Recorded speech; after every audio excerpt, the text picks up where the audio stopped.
Hello students, welcome to the PM studies. तो बच्चों, आपका जो अभी अपकमिंग एग्ज़ाम है वो है बार्क फिजिक्स का। तो इसलिए हमने एक सीरीज़ स्टार्ट की है, BARC physics exam 2022 mathematical physics. तो इस सीरीज़ में बच्चों आपके 100 क्वेश्चंस हैं और हमने इसमें कोशिश करी है कि इसमें सारे क्वेश्चन जो आपके कॉम्पिटिशन्स एग्ज़ाम में आए हुए हैं, जैसे नेट हो गया, गेट हो गया, तो सारे क्वेश्चंस हम इस सीरीज़ में करवाएंगे। तो अगर आप उन क्वेश्चंस को कर लेते हैं तो आपके काफ़ी कॉन्सेप्ट मैथमेटिकल फिजिक्स में क्लियर हो जाएंगे। ओके, तो आपका ज़्यादा टाइम ना बर्बाद करते हुए हम स्टार्ट करते हैं अपनी series.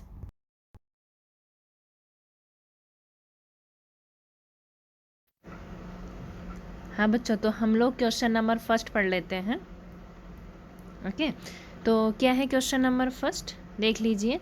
Consider N antisymmetric tensor P I J with indices I and J running from 1 to 5।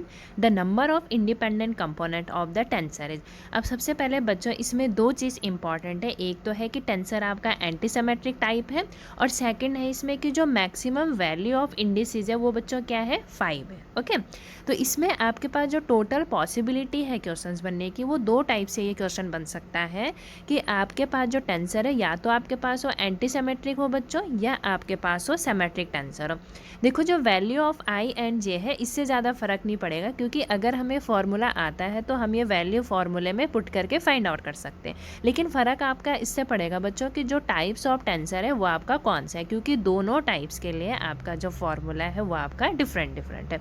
तो पहले बच्चों हम ये वाला क्वेश्चंस कर लेते हैं जो आपको स्क्रीन में दिख रहा है, क्वेश्चन नंबर फर्स्ट। हाँ बच्चों, तो इसमें देख लीजिए क्वेश्चन नंबर फर्स्ट आपको दिख रहा होगा। अब इसमें क्या क्या गिवन है देख लेते हैं। अब बच्चों इसमें जो गिवन है वो आपको गिवन है कि आपका जो टेंसर है वो कैसा है, एंटीसिमेट्रिक टाइप से, और दूसरा जो मैक्सिमम इंडिसेस की वैल्यू वो आपकी 5 है। अब बच्चों जो मैक्सिमम इंडिसेस की वैल्यू होती है उसको हम डिनोट करते हैं एन से। तो एन की वैल्यू बच्चों कितनी होगी, 5 होगी, जो आपके पास मैक्सिमम इंडिसेस की वैल्यू गिवन है। ओके, अब इसमें आपको फाइंड आउट करना है the number of independent component. तो क्या होते हैं बच्चों number of independent component in antisymmetric tensor, देख लेते हैं। 1/2 एन आ जाएगा बच्चों यहाँ पे, और n-1 आ जाएगा। ओके, अब इसमें जो n की वैल्यू भी हमें पता है, फॉर्मूला भी हमें पता है, तो हम इसमें टाइप कर ले तो कितना हो गया बच्चों, 1/2 n की वैल्यू कितनी हो गई, 5 हो गई जो गिवन है। तो 5 - 1 इज इक्वल टू, इसको सॉल्व कर लेते हैं, 1/2 इंटू 5 इंटू 4, और 2 2 जा 4, एंड आंसर इज 10। तो देखिए बच्चों, अगर आपके पास एंटीसिमेट्रिक टाइप है तो इसमें जो आपका फॉर्मूला होगा वो आपका क्या होगा, the number of independent component, वो आपका कितना हो जाएगा, the number of independent component is equal to 1/2 n-1। और जब हमने इसमें सॉल्व किया बच्चों तो आपका जो आंसर आया वो कितना आ गया, 10 आ गया। ओके, तो इसका तो आपको डाउट क्लियर हो गया होगा। लेकिन इसमें जो पॉसिबिलिटी है, जैसे मैंने आपको बताया कि इसमें दूसरी पॉसिबिलिटी है बच्चों कि अगर आपके पास जो टेंसर है वो आपके पास होगा सिमेट्रिक टेंसर। ओके, और वैल्यू हम सेम ले लेते हैं। तो अब हम ज़रा दूसरा केस कर लेते हैं, तो उसको हम रेड पेन से समझ लेते हैं। ओके, अब बच्चों अगर आपके पास टाइप्स क्या होती है, सिमेट्रिक होती है। ओके, सिमेट्रिक टेंसर है आपके पास, तो इसमें जो n की वैल्यू है वो हम सेम ले लेते हैं, 5 ले लेते हैं। अब इसमें जो आपको फोकस करना है बच्चों, जो मेनली आपको ध्यान रखनी है चीज़, वो आपको रखनी है कि इसमें जो फॉर्मूला होगा वो आपके पास क्या होगा, 1/2 n और n+1। अब देखो दोनों में फ़र्क क्या है, फॉर्मूला आपका सेम है, वैल्यूज आपको सेम तरीके से रखनी है, बस यहाँ पे बच्चों आपका माइनस आ रहा है, ये जो आपको दिख रहा है, और यहाँ पे आपका प्लस आ रहा है, बस इतना ही फ़र्क है, बाकी इसमें ज़्यादा फ़र्क नहीं है। तो देख लेते हैं, 1/2 n की वैल्यू कितनी हो गई बच्चों, 5 हो गई, 5 + 1। ओके, तो इसको सॉल्व कर लीजिए, 1/2 इंटू ये 5 हो गया, 5 1 6 हो गया, 2 3 जा 6, तो आंसर बच्चों कितना आया आपका, 15 आ गया। ओके, अब थोड़ा सा क्वेश्चन आप लोग देख लीजिए, यहाँ पे क्वेश्चंस क्या है, थोड़ा सा बड़ा कर लेती हूँ मैं आप लोगों को।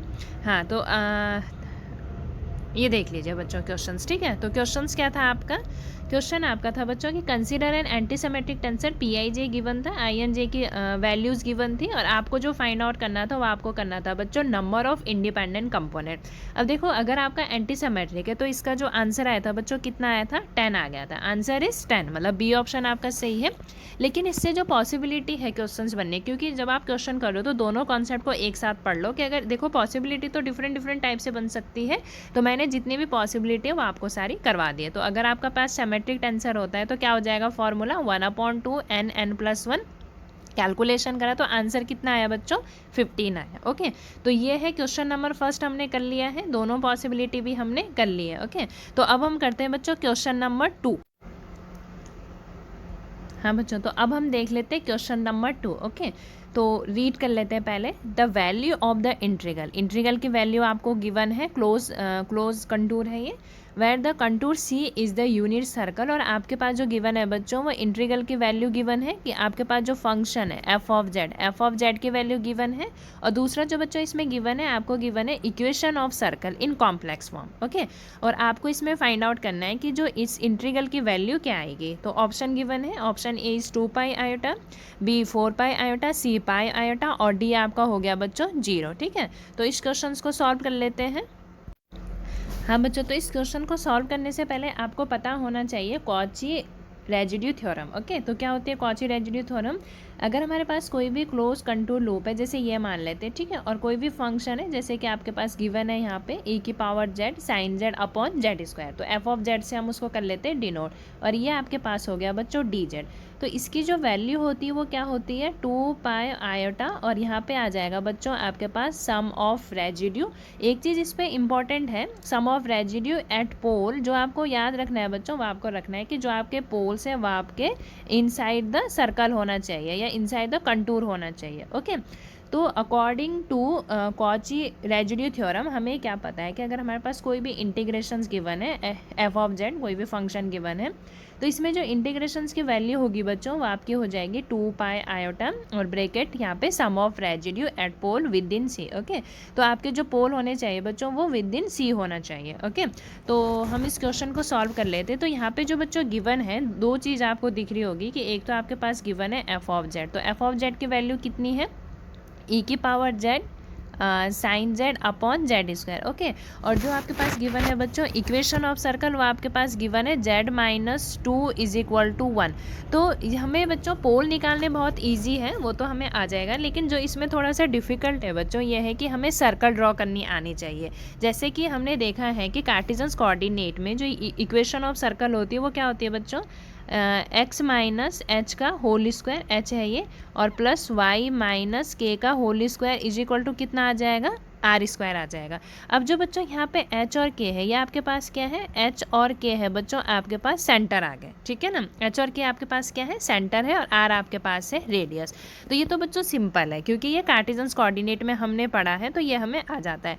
लेकिन बच्चों ये जो कॉम्प्लेक्स फॉर्म में दी हुई है इक्वेशन की mod z minus 2 is equal to 1, तो इसको हम देख लेते हैं कि इसको हम कैसे ड्रॉ करेंगे। ओके, तो यहाँ पे जो बच्चों z की वैल्यू है क्या हो जाएगी, z की वैल्यू देख लेते हैं x plus iota y minus 2 mod के अंदर है बच्चों इज इक्वल टू 1 हो जाएगा। ओके, तो थोड़ा सा स्पेस कम है तो देख लेते हैं इसको।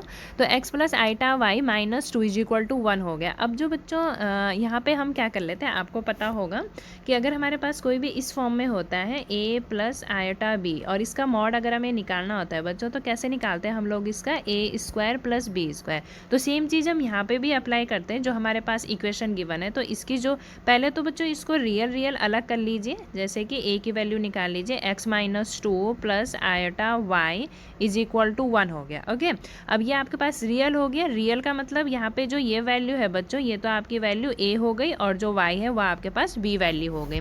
तो यहाँ पे फॉर्मूला पुट कर लीजिए under root a square plus B square, तो क्या हो जाएगा आपके पास अंडर रूट ये आपके पास है x माइनस 2 का whole square plus Y square is equal to 1 हो जाएगा बच्चों। ठीक है, अब इसको थोड़ा सा आगे सॉल्व करते रहिए। तो क्या हो जाएगा यहाँ पे ये जो अंडर रूट है इसको हटा दीजिए। तो हमने क्या करा, ये जो इक्वेशन है दोनों तरफ हमने ले लिया, स्क्वायर ले लो तो कितना हो जाएगा, स्क्वायर से अंडर रूट कैंसिल आउट। तो हमारे पास जो बच्चों फाइनली बचा है ये हमारे पास बचा है x माइनस 2 का whole square Y square is equal to 1। अब हमें यहाँ से बच्चों इस इक्वेशन से हमें h और k की वैल्यू मिल गई, जो सेंटर है जैसे मैंने आपको बताया था। तो h की वैल्यू कितनी हो गई 2 हो गई, और k की वैल्यू कितनी हो गई बच्चों 0 हो गई। ओके, अब ये कैसे आया है ये भी देख लो ज़रा आप लोग। तो बच्चों ये जो इक्वेशन है इसको इक्वेशन फर्स्ट दे दीजिए, जो यहाँ पे मैंने लिखी हुई है इक्वेशन फर्स्ट, इसको नाम दे दीजिए। तो हमने जो पढ़ा था equation of circle in Cartesians में तो वो हमारे पास थी बच्चों इक्वेशन x माइनस एच का whole square plus Y minus K का whole square is equal to R square. तो जब हमने इससे कंपेयर करा तो आपको वैल्यू मिल गई एच के और आर की वैल्यू, ठीक है। अब बच्चों देखो सेंटर की वैल्यू भी आपके पास गिवन है और आपके पास जो रेडियस है वो भी आपको पता चल गई। तो अब हम ड्रॉ कर लेते हैं सर्कल। तो सर्कल बच्चों हम लोग कैसे ड्रॉ कर लेते हैं वो देख लेते हैं। देखो सबसे पहले हम ड्रॉ करते हैं एक्स और वाई, ठीक है ना। ये आपके पास एक्स एक्सिस हो गया और ये आपके पास वाई एक्सिस हो गया। अब सेंटर क्या है बच्चों 2 0, तो इसको थोड़ा ऐसे समझ लीजिए कि एक्स वाई की वैल्यू हमारे पास कितनी हो गई 2 और 0 हो गई। तो ये जो पॉइंट है बच्चों ये कहाँ पे लाई करेगा, सपोज दैट ये सेंटर है आपका, इसको मैंने 1 ले लिया, इसको मैंने 2 ले लिया। तो आपका जो सेंटर है बच्चों वो इस पॉइंट पे आ गया, ठीक है। अब सेंटर से आपको ड्रॉ करनी है रेडियस। अब तो कितनी है बच्चों यहाँ पे रेडियस की वैल्यू 1 है, देख लो कंपेयर कर लो, आर इज इक्वल टू यहाँ पे कितना आ गया 1 हो गया, ओके। तो यहाँ से जो बच्चों अगर हम रेडियस ड्रॉ करेंगे तो किस पॉइंट तक पहुँचेगा, ये 3 पॉइंट तक। और यहाँ से अगर हम थोड़ा सा बैक आएंगे तो कितना हो जाएगा 1। तो आपकी जो बच्चों सर्कल ड्रॉ हो गई ये ऐसे ड्रॉ हो गई, ओके। इतना क्लियर हो गया होगा। तो ये है बच्चों आपकी सर्कल, ठीक है। तो इतना आपको समझ में आ गया होगा, करें हम लोगों ने। हाँ बच्चों, तो इसमें हम देख लेते हैं कि हमारे पास जो क्वेश्चन वो क्या गिवन है, ठीक है। सर्कल हमने ड्रॉ कर ली है। अब यहाँ पे जो बच्चों एफ ऑफ जेड की वैल्यू गिवन है, ये आपके पास गिवन है ई की power Z sine Z upon Z square. तो हमें सबसे पहले पोल फाइंड आउट करना है और पोल फाइंड आउट करने के लिए आपको पता होना चाहिए कि डिनोमिनेटर की वैल्यू क्या रखते हैं बच्चों 0 रखते हैं, ठीक है। तो क्या हो जाएगा जेड इज इक्वल टू 0, हमारे पास एक पोल मिल गया, जेड इज इक्वल टू 0 हमारे पास क्या हो गई पोल की वैल्यू हो गई, ओके। अब हमने बच्चों जैसे पढ़ा था कॉची रेजिड्यू थ्योरम के अकॉर्डिंग कि अगर हमारे पास इंटीग्रेशन है F of Z D Z तो इसकी वैल्यू कितनी हो जाएगी 2 पाई आयोटा और यहाँ पे आपका आ जाएगा बच्चों सम ऑफ रेजिड्यू विद इन सी, ठीक है ना, ओके। अब बच्चों जो रेजिड्यू की वैल्यू हम फाइंड आउट करते हैं वो हम पोल पे फाइंड आउट करते हैं, लेकिन इसके लिए बच्चों आपके जो पोल होने चाहिए वो क्या होने चाहिए विद इन सी होने चाहिए, ओके। मतलब जो आपके पास सर्कल गिवन है इसके इनसाइड होने चाहिए, तभी आप उस पर रेजिड्यू की वैल्यू फाइंड आउट करोगे। अब बच्चों जैसे कि आपको यहाँ पे हमने जो सर्कल ड्रॉ करी है तो जेड इज इक्वल टू 0 आपका आउटसाइड द सर्कल है, देख लीजिए ये यहाँ पे क्या है आपका 0 है, लेकिन ये आपका सर्कल के अंदर नहीं है, ये सर्कल के बाहर है। तो इस पे जो बच्चों रेजिड्यू की वैल्यू हो जाएगी, इस पोल पे जो रेजिड्यू की वैल्यू हो जाएगी वो आपके पास क्या हो जाएगी बच्चों 0 हो जाएगी। तो आपके पास जो आंसर आया F of Z D Z तो कितनी आई है बच्चों इस इंटीग्रेशंस की वैल्यू देख लो यहाँ पे 2 pi iota sum of residue within C, C के अंदर पोल होना चाहिए लेकिन आपका जो पोल है वो आउटसाइड द सर्कल है, तो इसलिए इस पे जो रेजिड्यू की वैल्यू आ गई बच्चों कितनी आ गई 0 आ गई। तो फाइनली आपका जो आंसर है वो कितना आ गया बच्चों डी, मतलब क्या आ जाएगा आपका 0 आ जाएगा, ठीक है। तो आपको क्वेश्चन समझ में आ गया होगा, ठीक है बच्चों, थैंक यू।